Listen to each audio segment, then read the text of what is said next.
लम्युण जिणमवीरं अनंत वर्णान दंसन सावं भोक्ष्यामि नियम सारं केवली श्रुत केवली भणिदं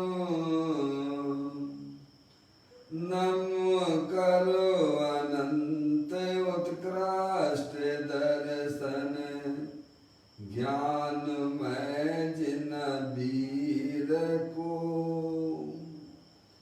कहूँ नियम सार सुकेवली श्रुत केवली पर कथित को।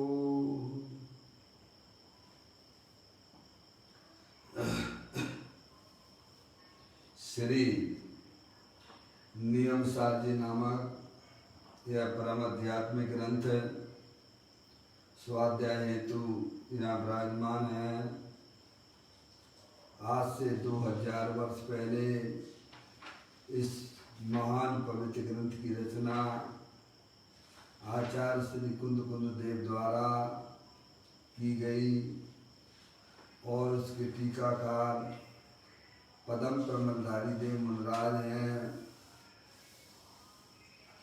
ग्रंथ का नाम नियम सार है। नियम से करने योग्य कार्य अपनी आत्मा में सम्यक दर्शन, सम्यक ज्ञान, सम्यक चारित्र रूपी निर्मल पर्याय, पवित्र पर्याय, मोक्ष मार्ग रूपी पर्याय प्रकट करना, जो स्वयं सुख स्वरूप है और अनंत सुख का कारण है। अनादि काल से हमारे और आपकी आत्मा में पर को अपना जानने वाली, पर को अपना मानने वाली, पर के साथ संबंध रखने वाली ऐसी मूराग देश रूपी अपवित्र रूप पर्याय, मलिन पर्याय प्रकट है, जो स्वयं दुख स्वरूप है और अनंत दुख का कारण है। ऐसी मोराग देश रूपी मलिन पर्याय का अपनी आत्मा में से उसका अभाव करना और सम्यक दर्शन ज्ञान चारित्र रूपी निर्मल पर्याय, पवित्र पर्याय, मोक्ष मार्ग रूपी पर्याय प्रकट करना। ऐसे कार्य की प्राप्ति जिनवाणी माता के माध्यम से अपने आत्मा के स्वरूप को पहचानना। अपनी जो आत्म वस्तु है वह परद्रव प्रभावों से भिन्न है और अपने ज्ञानादि अनंत शक्तियों सहित तीनों काल विद्यमान वस्तु है। ऐसे गायक प्रभु परमात्मा का माँ जिनवाणी माता के द्वारा परिचय करके तत्पश्चात शरीर रागादि ये सब कर्मकृत वस्तुएं हैं, इनका हमारे आत्मा के साथ में किसी प्रकार का कोई संबंध नहीं है। इस प्रकार शरीर रागादि का लक्ष्य छोड़ के अंदर जो अखंड ज्ञान ज्योति स्वरूप है, जो अनंत शक्तियों का भंडार है, ऐसे गायक प्रभु परमात्मा का लक्ष्य करना। आत्मा का लक्ष्य करने पर जो द्रव्य के अंदर अनंत शक्तियां हैं, उनका प्रभाव पर्याय में होने लग जाता है। उसे अनंत परमात्मा धर्म कहते हैं। उसकी चर्चा आचार्य भगवंतों ने, मुनिराजों ने एक एक गाथा और टीका के माध्यम से हमें अपने आत्म स्वरूप को समझाया है। देखिएगा,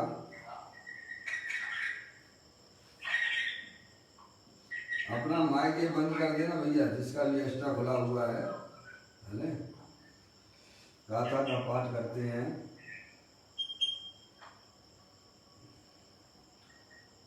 सुन कर कसहास पर निंदा प्रशंसा आत्म की, छोड़े करे हित कर वचन उसके समीति है वचन की। यहाँ श्री नियम सार जी ग्रंथ का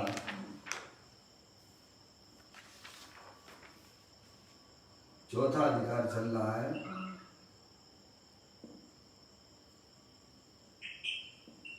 व्यवहार चालित अधिकार है।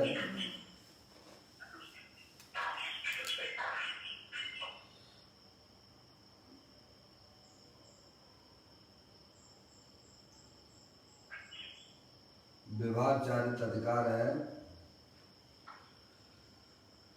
जिसमें मुनराजों के 28 मूल गुणों की चर्चा है। यहाँ पर 62वें नंबर की गाथा के माध्यम से भाषा समिति की चर्चा आई हुई है। इसमें इस गाथा में हमें यह समझाया गया है कि मुनराज की भाषा समिति कैसी होती है उसकी चर्चा है। पैसून चुगली हास कर्कश भाष पर निंदा और आत्म प्रशंसा रूप वचन पर त्यागी हैं। यानी मुनराज जो होते हैं उनकी आत्मा की पर्याय में ये सब जो हैं अशुभ वचन हैं। मुनराज की पर्याय में अशुभ का अभाव होने से पैसून चुगली भरे वचनों का प्रयोग नहीं होता है। हास्य नहीं करते, हास्य पाप भरे हुए वचन है, समझ लिया। और कर्कश ऐसी भाषाओं का भी उपयोग नहीं करते हैं जिससे किसी को वो वचन अच्छे नहीं लगते हो, ये सब पाप भरे हैं। और पर निंदा दूसरों की निंदा भी वे करते नहीं हैं और अपनी आत्म प्रशंसा भी वे करते नहीं हैं। समझ में आया? क्योंकि वे सब जो हैं स्वयं के लिए भी दुखरूप होते हैं और दूसरों के लिए भी दुखकारी होते हैं। मुनराज तो जो है अगर बोलते हैं तो हितमित प्रिय वचन बोलते हैं, जो स्वयं के लिए भी हितकारी होते हैं और दूसरों के भी निमित्त होते हैं हितकारी वचन। ऐसे उन वचनों को बोलते हैं। ये मूल गाथा का यहाँ पर यह अपनी चर्चा कई दिनों से चल रही है। और इसके ऊपर टीका की पदम परमल लाई थी मुनराज ने। और उसके बाद जो है पूज्य गुरुदेव श्री का यहाँ व्याख्यान इस गाथा और टीका के माध्यम से अपन सब पढ़ रहे हैं। प्रवचन रतन चिंतामणि है, इसका तीसरा भाग है। देखिएगा, अंतिम चर्चा कल अपन ने यहाँ छोड़ी थी, उसको 109 नंबर के पेज पे नीचे से अपन देख लेते हैं। एक बार बड़ी संख्या की बात निकलते समय 3 बड़ी संख्या कही थी। समझ में आया भैया? गुरुदेव श्री कहते हैं एक बार जो है बड़ी संख्या की बात निकलते समय 3 बड़ी संख्या कही थी। कौन कौन सी है 3 बड़ी संख्या? तो पढ़ता हूँ। एक शरीर में 5,68,99,584 लोग हैं। समझ में आया भैया? यह बात जो है भगवती आराधना में गाथा नंबर 1060 और 61 में ये बात आई है। कौन सी है? कि एक शरीर में 5,68,99,584 लोग हैं। ये कितने हैं? हमारे आपके साथ में जो शरीर संयोग में है उसमें जो है आचार्य भगवंत कहते हैं 5,68,99,584 लोग हैं। समझ में आ गए भैया? यानी हाँ रोग की है अपना जो शरीर संयोग में है ना अशोक भैया है, उसमें कितने रोग हैं? अपन आपको तो 2-4 रोग भी दिखाई देते हैं। क्या कहा? यहाँ डायबिटीज है, ब्लड प्रेशर है, खांसी है, जुकाम है भैया। समझ में आए? हैं आचार्य भगवान कहते हैं, ज्ञानी कहते हैं, अरिहंत परमात्मा हमें समझाते हैं जो हमारे संयोग में जो शरीर है उसमें 5,68,99,584। क्या भैया आप कह सकते थे कि भैया 5,68,00,000 इतनों के सीधे से 6 करोड़ कर देते ना, अथवा 5 करोड़ ही रख देते ना? नहीं, पूरी काउंटिंग है। समझ में आया? 584 समझ गए आप? ना 83 हो सकते हैं और ना 82 हो सकते हैं, ना 86 हो सकते हैं। समझ में आया भैया? जो आंकड़ा है वो अरिहंत परमात्मा की दिव्य ध्वनि में आया हुआ है। समझ में आया?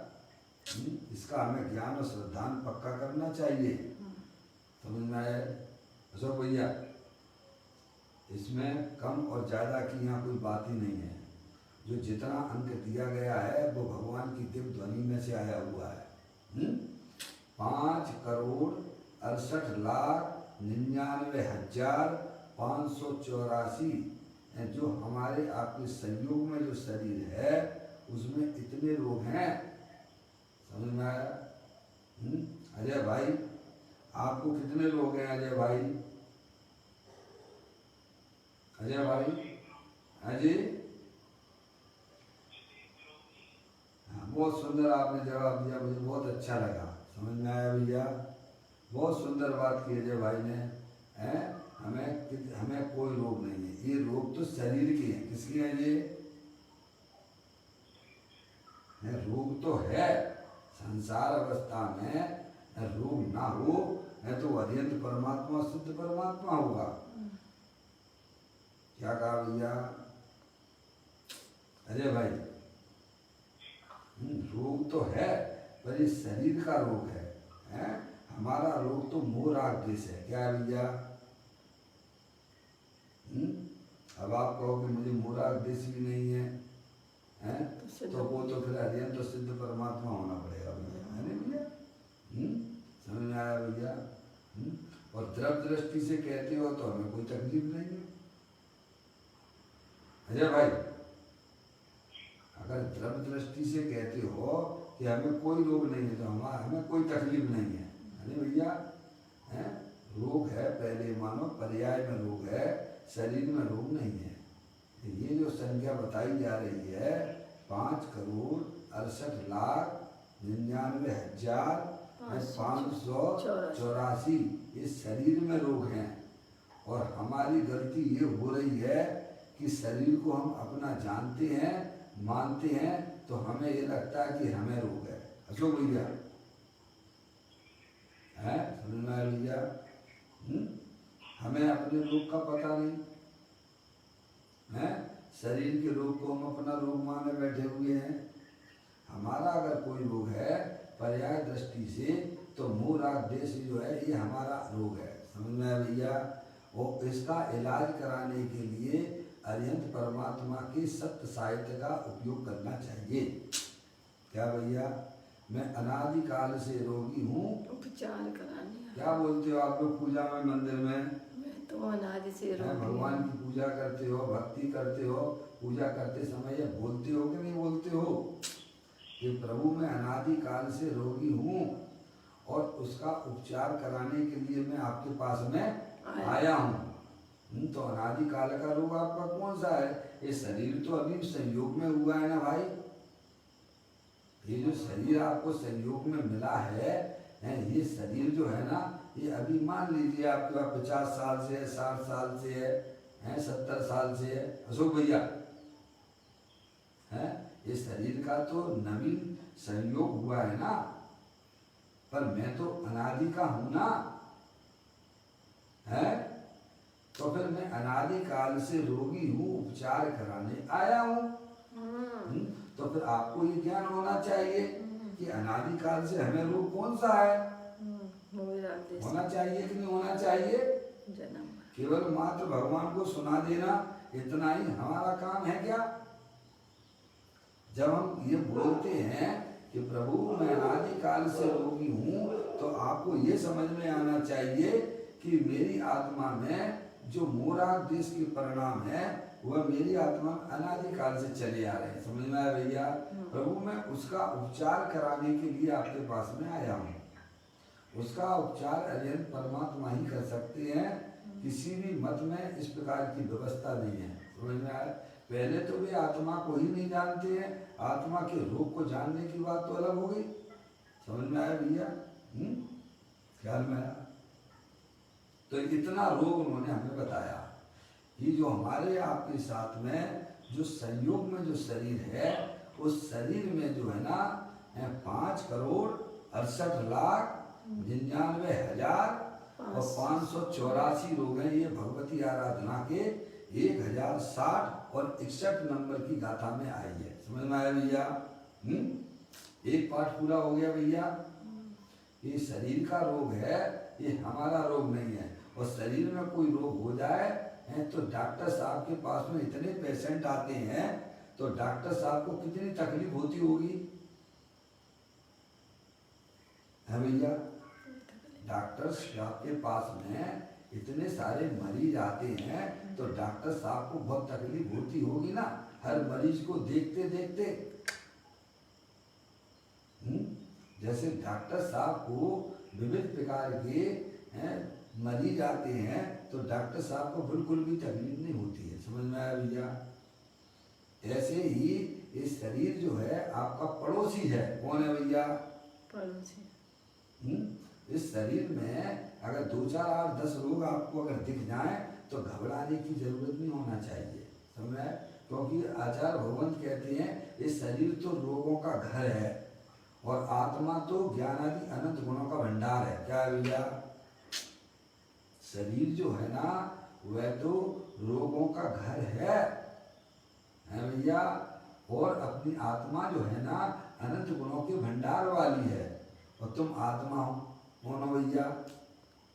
हैं? समझ आया? हाँ, जानने देखने वाले आत्मा भैया, ज्ञानानंद मूर्ति स्वरूप वाले हो।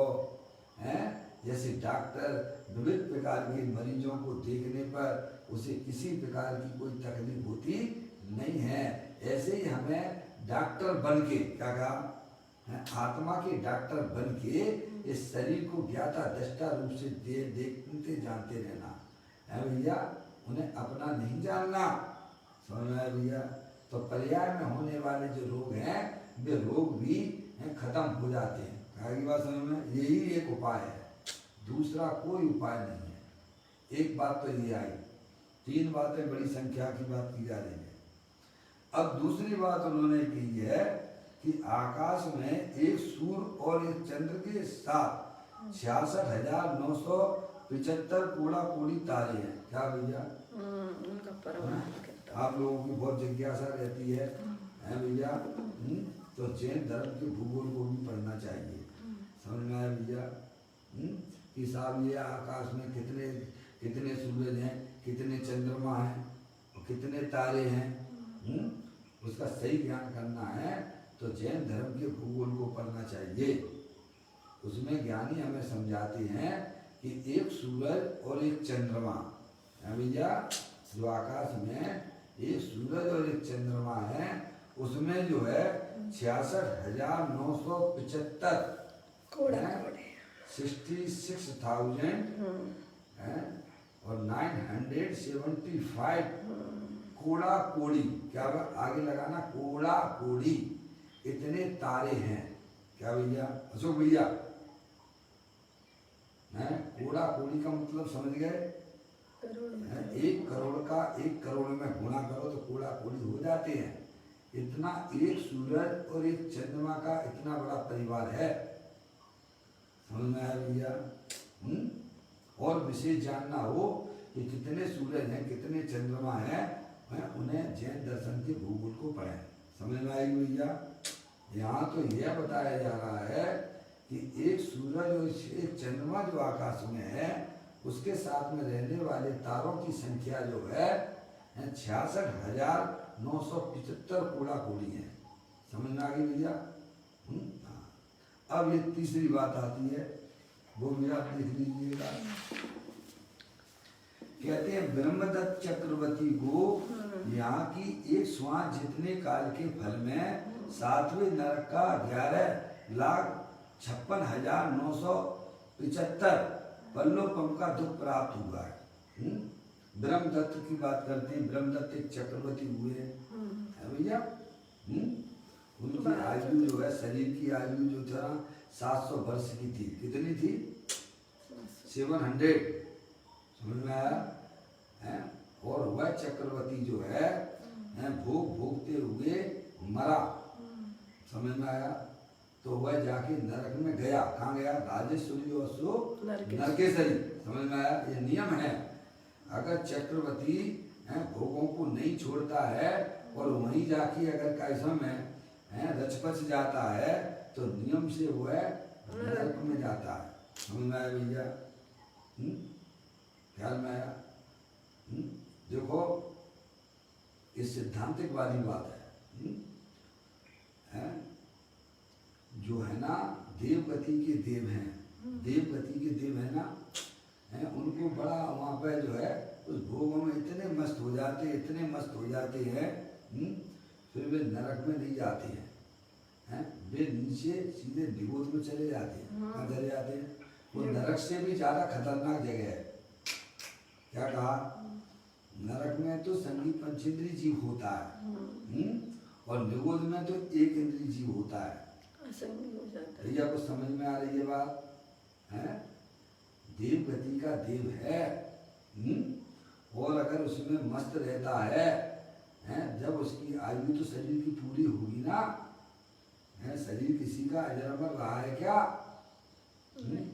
और उसमें वह इतना रचपच जाता है कि नियम से वह जो है निगोद में चला जाता है। रचने पचने वालों की बात कर रहे हैं, सभी देव जाते हैं, ऐसा नहीं कह रहा हूं मैं। उसमें बहुत से सम्यक दृष्टि जीव भी हैं जिन्हें भोगों से विरक्तता रहती है। समझ में आ गई? आप मिथ्या दृष्टि होते हैं, समझ में आ गई भैया? वह उनको नरकों में भी जगह नहीं है। क्या कहा? वो नरक से भी बड़ी जेल है, वह है निगोद। अशोक भैया ऐसी बात है भैया? क्यों? क्योंकि शरीर में इतना मस्त हो जाता है, समझ में आए कि वह नरक नहीं जाता है, सीधा डायरेक्ट निगोद में चला जाता है। जो विमान वासी वह सम्यक दर्शन बिंदु को पाए, तैते च थावर तन धरे, यो परिवर्तन पूरे करे है भैया। तो इसका मतलब ये हो गया है कि शरीर में रचना पचना है, शरीर में आनंद मानना, विषयों में आनंद मानना है, नियम से बहुत बड़ी दुर्गति होने वाली है। एक बात। दूसरी बात ये है कि नरक में रहने वाला नारकी है, नरक में रहने वाला नारकी वह उसी दूसरे भाव में नरक में नहीं जाता। देवगति में रहने वाला जीव द्वारा उसी एक के बाद है, उसी के बाद दूसरे नंबर उसका देवगति का नहीं होगा। नरक में रहने वाला जीव नरक में नहीं जाता है, उसी भाव की बात बता रहा हूँ, कंटिन्यूटी की बात बता रहा हूँ। नारकी नहीं बनता और देव नहीं बनता। समझ में आ गई बात? और देव वाला नरक में भी नहीं जाता है, और नरक वाला देव में भी नहीं जाता है। आगे बात समझ में भैया? नारकी जीव जो है ना, सीधे डायरेक्ट ना तो नरक में जाता है और ना देवगति में जाता है। अब दो गतियां हैं उसके लिए, एक तिर्यंच गति है, एक मनुष्य गति वाला जीव जो है ना तो देवगति में जाता है कंटिन्यूटी में, और ना ही नरक में जाता है। तिर्यंच गति में जाएगा या मनुष्य में जाएगा, दो गतियों में जाएगा। ठीक है? अब देखिएगा, अब वह जो है नारकी जीव है, मान लीजिए कि कोई भी नरक में गया तो वो नियम से संगी पंचेंद्रीय जीव होगा। क्या होगा भैया? कुछ कह रहा हूँ क्या? नियम से वह संगी पंचेंद्रीय जीव होगा। नारकी भी हो सकता है, मनुष्य भी हो, सॉरी तिर्यंच भी संगी पंचेंद्रीय का हो सकता है, मनुष्य भी हो सकता है। क्या भैया? निगोदिया नहीं होगा। क्या कहा? निगोद अवस्था में नहीं जाएगा, निगोद अवस्था में नहीं जाएगा, संगी में नहीं जाएगा। देवगति का जीव तो निगोद में चला जाता है, विषयों में रचपच की। नरकों में भी नहीं जाएगा, नरक से भी खतरनाक जगह है निगोद है। समझ में आया भैया? और नारकी जीव जो है, नारकी जीव जो है संगी पंचेंद्रीय होता है, नियम से होता है। एक इंद्री नहीं होगी, दो इंद्री नहीं होगी, तीन इंद्री नहीं होगी, समझ में आया? असंगी नहीं होगा, संगी होगा। तिर्यंच का होगा या मनुष्य का होगा? अक्रूर। क्यों ऐसा क्यों होता है भैया? क्योंकि वो उस देह में रहना नहीं चाहता। समझ में आया भैया? क्योंकि वह जो जीव है वह शरीर में रहना पसंद नहीं करता है। अरे भैया, ये सिद्धांत है, ये अनादि अनंत है, इसमें कोई परिवर्तन नहीं किया जा सकता है। समझ में आया? ये अकृत्रिम व्यवस्था है, ये किसी ने बनाई नहीं है। क्या भैया? नार की जीव जो है भैया, त्रियंच गति में भी जाएगा तो जो है संगी पंचेंद्रिय होगा, मनुष्य हो सकता है। क्यों?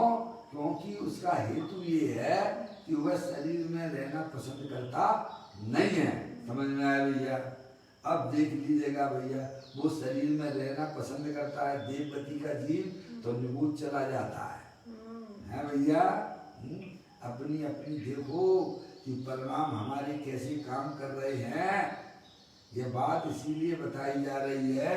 तीसरे नंबर की बात, ब्रह्मदत्त चक्रवर्ती को यहाँ की एक श्वास जितने काल के फल में है भैया, नीचे आएगा। ब्रह्मदत्त जो है चक्रवर्ती है, उसकी शरीर की आयु 700 वर्ष थी। कितनी थी? 700 वर्ष थे। और उसकी एक श्वास जो है ना, जो हम लेते हैं ना, एक श्वास में 8-10 बार जन्मो मरो दुख बार है भैया। अशोक भैया, अशोक भाई, सभी को आवाज बराबर आ रही है? हमने थोड़ा यहाँ का माइक जरूर बंद किया था क्योंकि यहाँ डिस्टर्ब हो रहा था। हाँ चलिए, अब मैंने खोल दिया है भैया। समझ में आया? अच्छी आ रही, बहुत बढ़िया बात है, अच्छी बात है भैया। आप लोग सुनते हो, समझते हो, बहुत अच्छी बात है भैया। ये समय तो अपने आत्म कल्याण का ही है। हर तरफ से घंटियां बज रही हैं भैया। जागृत होना, अपने आत्मा में जागृत होना। समझ में आया? यहाँ ब्रह्मदत्त, तीसरी बात चल रही है भैया। ब्रह्मदत्त चक्रवर्ती है, जो ब्रह्मदत्त चक्रवर्ती था वह मर के नरक में गया। कौन से नरक में गया? 7वें नरक में गया। क्यों गया? क्योंकि वह भोगों में ही रच-पच रहा था, मस्त हो रहा था भैया। अब उसका कैलकुलेशन बताते हैं। अब उसका कैलकुलेशन बताया जा रहा है यहाँ पर है भैया, कि ब्रह्मदत्त चक्रवर्ती एक श्वास का जो काल्पनिक सुख, क्या भैया, पंचेंद्रिय के विषयों में जो काल्पनिक सुख मान रहा है, कहते वो बड़ा महंगा पड़ेगा। विषय वो दिखते तो बहुत सरल है, पर उनका फल जो है ना बहुत जबरदस्त आता है भैया। समझ में आया कि नहीं आया? अशोक भैया, यहाँ सब समझ लो और अपने आत्मा को बचा लो, नहीं तो संसार तो अनंत है ही प्रभु। मरना तो सबको पड़ेगा। विवेक पूर्वक अगर शरीर को छोड़ा तो तुमने अपने आत्मा में बहुत बड़ा काम करके निकल गए। निकलना तो सबको पड़ेगा। खड़े पड़े निकलना है कि खड़े खड़े निकलना है, ये सोचने की बात है। क्या भैया? भैया, पड़े पड़े निकलना है कि खड़े खड़े निकलना है घर से? निकलना तो सबको।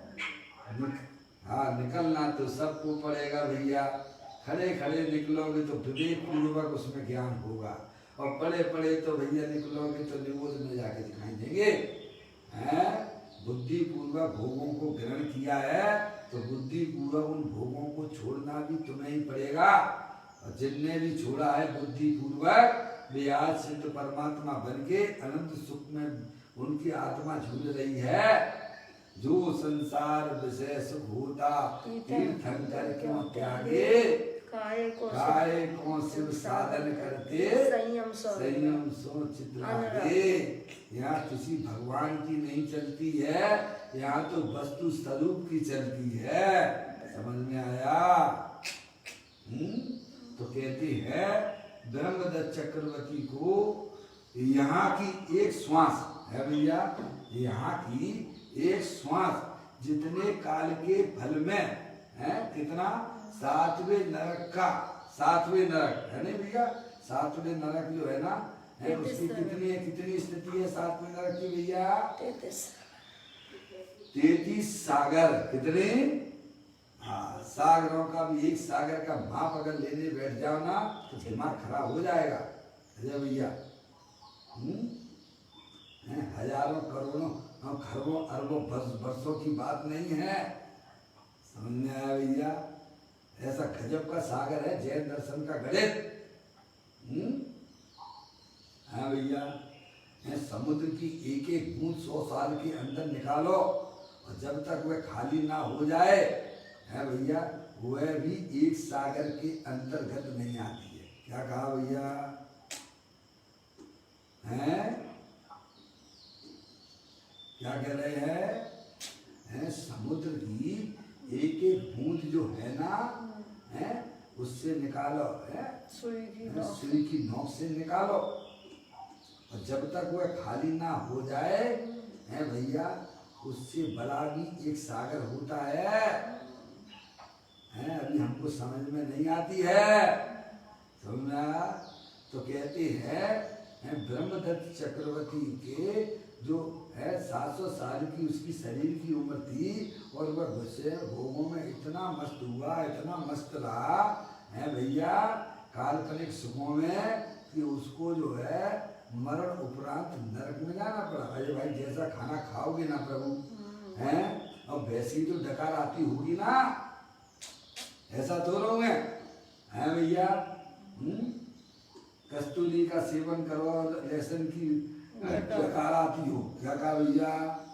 ऐसा है क्या? है बढ़िया चीज खाओ है, ऐसा नहीं है। तो कहते हैं कि वह चक्रवर्ती है भोगों में मस्त रहा और जाके नरक में गया, 7वें नरक में गया और वह 7वें नरक की स्थिति जो है ना 33 सागर की होती है। तो कहते एक श्वास का जो सुख है ना, उसका एक एक श्वास का जो उसने काल्पनिक सुख मान रखा था है भैया, वो उसका आंकड़ा बताते हैं कि उसमें कितने साल तक वह उसके फल में दुख उठाता है। वो आंकड़ा आपके सामने पढ़ रहा हूं, देखिएगा। ब्रह्मदत्त चक्रवर्ती को यहाँ की एक श्वास जितने काल के फल में 7वें नरक का 11,56,975 पल्लो पम का दुख प्राप्त हुआ। अभी भी है वो वहां पर, समझ में आया भैया? क्या क्या बोल दिया भैया? माँ जनवाणी माता में क्या समझाती है? एक श्वास जितने काल के फल में है, समझाया? एक श्वास के जितने काल के फल में 7वें नरक का 11 लाख, कितने? 11,56,975। केवल इतना ही मत समझना, आगे पल्लो पंप भी लगा हुआ है। क्या कहा भैया? जैसे आदिनाथ भगवान की शरीर की आयु कितनी थी? 84 लाख। अजी क्या पप्पू भैया? 84 लाख पूर्व। हाँ पूर्व लगा देना भैया। पूर्व जो पीछे लगा ना बहुत खतरनाक होता है, हैं? उसको मात्र 84 लाख ही मत समझना है भैया। ये पूर्व में तो कितने लाख वर्ष उसमें समा जाते हैं। क्या कहा भैया? अरे भाई समझो ये वस्तु स्वरूप क्या है। अपना आत्मा अनादि से इन्हीं विषय भोगों में मस्त रहा है, समझ में आया भैया? अब कुछ जागृति लाओ अपनी पर्याय में, समझ में आया भैया? तो कहते हैं जो काल्पनिक सुखों में विषय भोगों में जो मस्त रहते हैं, उसमें ब्रह्मदत्त चक्रवर्ती का हिसाब किताब बड़ा भाग लगा के बताया कि उसका जो एक समय का जो काल्पनिक सुख लेता था, उसका फल नरक में जाके खुला है और 7वें नरक में गया। उसकी आयु 33 सागर है। अब उसका एक श्वास का अगर कैलकुलेशन किया तो उसके कितने वर्ष होंगे, कितना समय हुआ कि कि एक श्वास का काल्पनिक सुख का उसको इतने 11,56,975 पल्लो पम का दुख उठा रहा है। क्या कहा भैया? सुनने में अटपटा तो जरूर लगता होगा भैया, पर बात 100% सत्य है भैया। इसीलिए काल्पनिक सुख मत करो, काल पंचेंद्रिय के विषयों में सुख मत देखो। अरे सुख का संबंध अगर कोई है तो तेरे आत्मा से है। तेरा आत्मा तीनों काल सुख स्वरूप है। समझ में आया भैया? एक बार उसे सत्य साहित्य के माध्यम से उसे जानने का प्रयत्न करो। अरे अपना अगर मित्र बनाना है बाद में तो सत्य साहित्य को अपना मित्र बनाना है भैया। समझ में आया? मित्र किसे कहते हैं? दुख से हटाए सुख में जो 4 गति 84 लाख योनियों से छुड़ाकर मोक्ष में विराजमान कर दे उसे मित्र कहते हैं। और ये माँ जनवाणी हमारा मित्र है, जो हमें सच्चा ज्ञान करा के मोक्ष में गमन कराती है। समझ में आया? जीवन में ऐसे सत्य साहित्य को अपना मित्र बनाना है। फिर तुम्हें अपना जो है ये जो है समय जो हम भूल होती है ना भैया, ये तुम्हारी सारी भूलियत खत्म हो जाएगी। समझ आया भैया? देखो भाई, ये कोरोना वायरस तो है ना, इतनी जल्दी जाने वाला नहीं है जितना हमने कल्पना कर रखी है। अब हमें अपनी जीवन की स्टाइल बदल देना चाहिए। सही बात। क्या कहा भैया? राजीव भैया है क्या? डॉक्टर साहब हैं? अजय भाई हैं? कोरोना वायरस आ गया है, अब हमें अपने जीवन की स्टाइल बदल लेना चाहिए, क्योंकि अब ये इतनी जल्दी जाने वाला नहीं है। समझ में आ गया? ख्याल में आती है बात भैया? हमें अपनी स्टाइल, जीवन की स्टाइल जैन दर्शन के अनुसार बनाना चाहिए। क्या भैया? उसमें ही हमारी शरीर की सुरक्षा है और उसी में आत्मा का कल्याण भी है। दोनों बातें मिलेंगी आपको। हैं मौसी? मौसी हैं? हमें अब अपने जीवन की स्टाइल को बदलो। हैं? अब जो आपने जो स्टाइल पहले जी थी है भैया, अब उसे पूरी तरह से बदलने की व्यवस्था करना। जैन दर्शन के अनुसार अपने जीवन की स्टाइल को बदलो। हैं? कैसा खाना, कब खाना है भैया, कहाँ बैठना, किनके साथ बैठना। समझ में आया भैया? है? तो कहते हैं चक्रवर्ती है, चक्रवर्ती जो है ना भोगों में मरता है तो उसकी एक श्वास में इतना नरक की इतने साल तक, इतने वर्षों तक, क्या 11,56,000 कितने भैया? 11,56,975 पल्लो पम। क्या कहा भैया? एक श्वास के फल का इतने वर्षों तक वह दुख उठाता है जीव। समझ में आया भैया? इसीलिए अभी समझ जाओ, ये पंचेंद्रिय के विषयों में सुख नहीं है भैया, उसमें हंसी मजाक मत करो। बढ़िया बढ़िया बढ़िया बढ़िया मस्त। अरे भाई, उदासीनता लाओ, अपने जीवन की स्टाइल बदलो है भैया। कहते हैं कि एक श्वास के फल में 7वें नरक का 11,56,975 पल्लोपम का दुख प्राप्त हुआ है। अब कहते हैं, अब ये 3 बातें बहुत बड़ी बातें आई हैं, इनका कैलकुलेशन अगर आपके ज्ञान में हो सके तो अच्छी बात है, नहीं है तो अंदर में भाव भाषण कर लेना भैया। संख्या याद हो या ना हो, पर ये बात ध्यान रखना कि पंच इंद्रिय के विषय देखते बहुत सरल हैं पर वे बहुत खतरनाक हैं। क्या कहा भैया? इतना तो भाव भाषण कर लो। समझ में आई? अब देखिएगा यहाँ कहते हैं ब्रह्मदत्त चक्रवर्ती की आयु 700 वर्ष थी। उसमें उसने जो ब्रह्म बाह्य कल्पना उसने जो बाह्य कल्पना का सुख भोगा है भैया, समझ आया? बाह्य कल्पना का सुख भोगा, उसके फल में उसे 7वें नरक की 33 सागर की आयु प्राप्त हुई है भैया। उसका अर्थ यह हुआ कि यहाँ 700 वर्ष में जो श्वास हुई, कितनी श्वास होंगी? अरे भैया एक श्वास का फल इतना बताया, तो 700 वर्षों में कितनी सांस होंगी? उनकी कोई काउंटिंग की जा सकती है कि नहीं की जा सकती है? केवली के ज्ञान में काउंटिंग है अशोक भैया? थोड़ा मैं बराबर नहीं सुन पा रहा हूँ। असंख्यात होंगे है भैया, समझ में आया कि नहीं? आप अपनी आयु मान लीजिए, शरीर की आयु जो है 50 साल है, 60 साल है, 70 साल है, उसमें आपने कितनी कितनी श्वासें ली हैं, तो उनकी काउंटिंग की जाना संभव है कि नहीं? संभव है। और ना होता तो यही बताते कैसे? क्या भैया? तो पूरी जो है 70 साल अपने जीवन जिया, और 70 साल में उनकी कितनी श्वासें हैं भैया?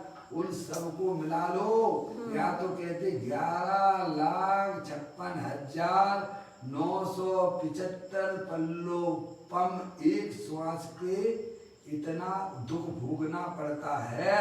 तो पूरे 70 या कहो आपकी शरीर की आयु के हिसाब से, या ब्रह्मदत्त चक्रवर्ती के माध्यम से कहो, तो 33 सागर तक उसे उसका फल भोगना पड़ रहा है। समझ में आई भैया? सारी व्यवस्थाएं हैं। ज्यादा भोगों की तरफ भगना ये हमारे लिए बहुत दुखकारी भी हो सकता है। ही दुखकारी। अभी तो हमारे सामने देखो त्रियंच गति भी दिख रही है। समझ में आया भैया?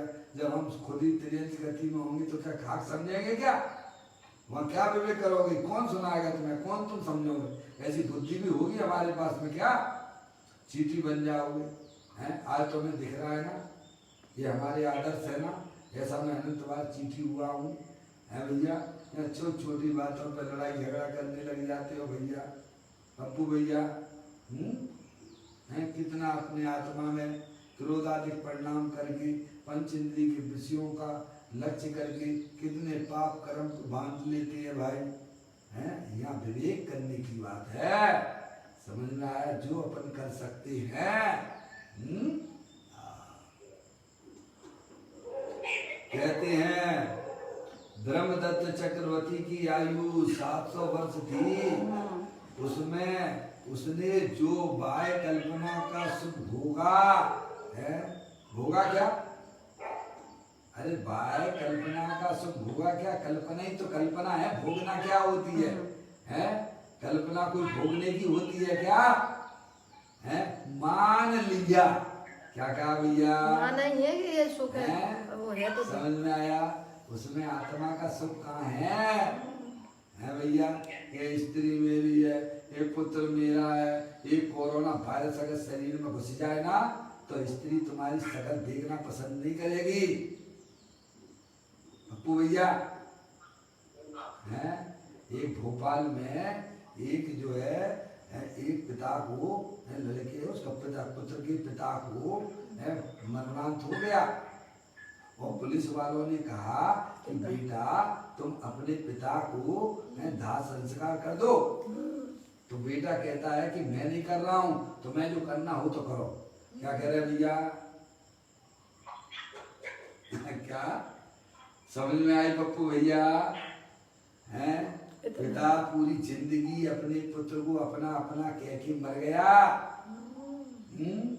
और पुत्र ने अंतिम समय ये कह दिया कि भैया शासन से तुम्हें दाह संस्कार करना हो तो करो, हमें नहीं करना।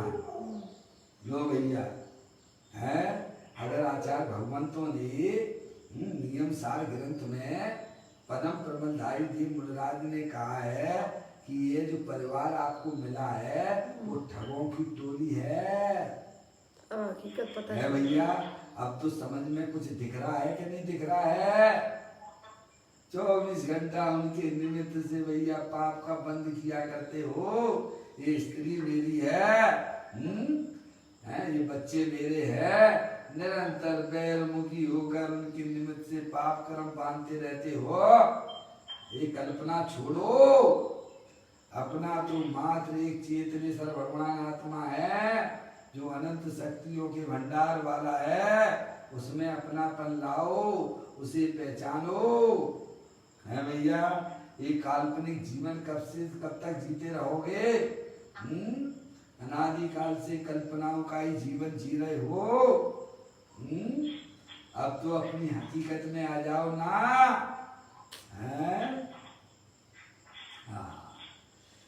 कहते हैं ब्रह्मदत्त चक्रवर्ती की आयु 700 वर्ष थी। उसमें उसने जो बाह्य कल्पना का सुख भोगा, उसके फल में उसे 7वें नरक की 33 सागर की आयुष प्राप्त हुई। उसका अर्थ यह हुआ कि यहाँ 700 वर्ष में जो श्वास हुए, 700 वर्ष में श्वास हुए भैया, सब काउंटिंग हो जाएगी, चिंता मत करना। तुम्हें उसकी चिंता करने की जरूरत नहीं है। तुम तो इतना समझो कि एक श्वास के जो काल्पनिक जो सुख है भैया, वो हमें नरक में ले जाने से भगवान भी नहीं बचा सकते हैं, क्योंकि भगवान कोई करता धरता नहीं है। भगवान तो ये कह रहे हैं, ये देखो ये है वस्तु स्वरूप। समझ में आया?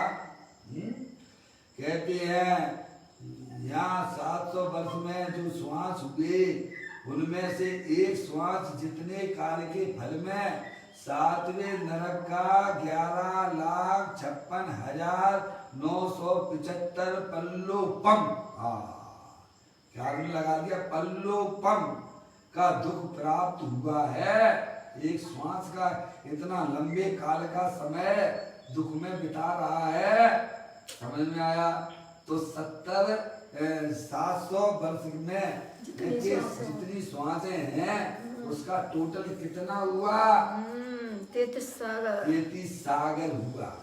और एक सागर कितना लंबा कि समुद्र की एक बूंद 100 साल के अंदर निकालो है तो अभी उससे भी बड़ा एक सागर होता है। तू भैया, ये जैन दर्शन का गणित है, इसीलिए इसे अपना जीवन का अंग बनाना, ये हमारी कल्पनाओं को ध्वस्त कर देता है। समझ में आया भैया? पर्याय में होने वाला जो जहर है ना, वो जहर को उतार देता है। इसीलिए माँ जनवाणी को अपना सत्य साहित्य समझ के अपना मित्र बना लेना है। वही हमारे आत्मा से मिलन करवा सकता है। कोई दूसरा दुनिया में कोई भी ऐसा साहित्य नहीं है जो अपने आत्मा से मिलान करवाए। सही बात है।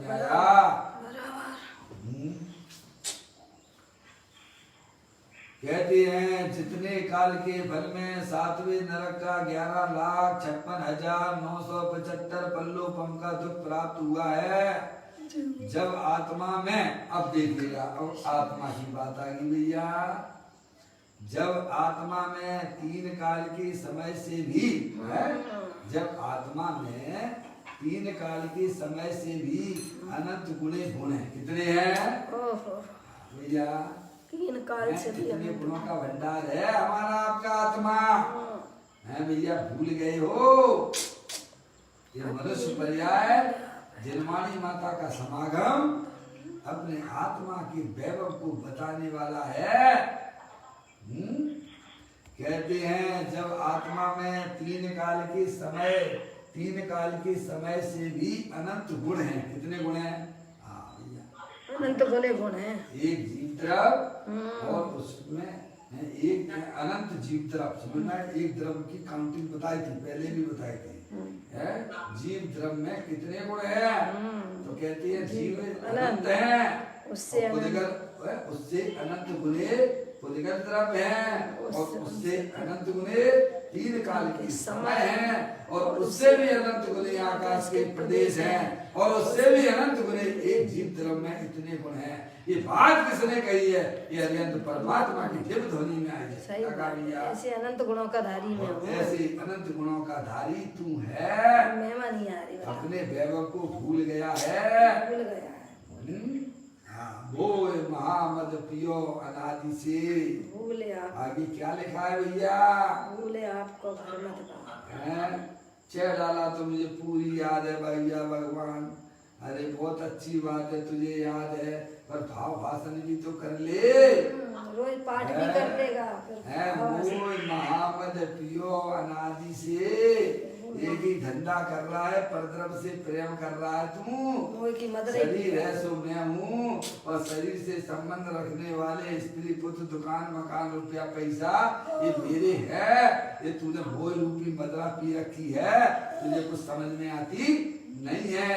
ज्ञानी कहते तेरा तो एकमात्र अकेला आत्मा है, और वह आत्मा अनंत शक्तियों की भंडार वाला है।